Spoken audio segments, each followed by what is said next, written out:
Me julguem, mas meus melhores amigos são cachorro e não gente. E eu vou te explicar por quê. Cachorro não trai, não mente, não te troca por interesse e ainda fica feliz só porque você voltou do mercado.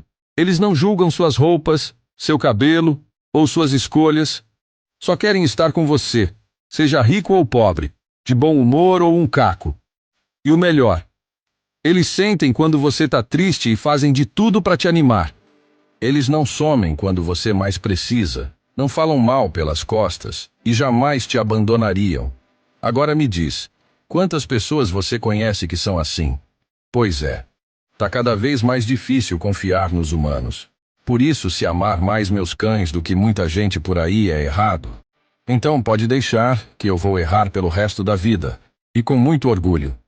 E aí, será que sou só eu que penso assim ou tem mais gente que concorda? Comenta aí.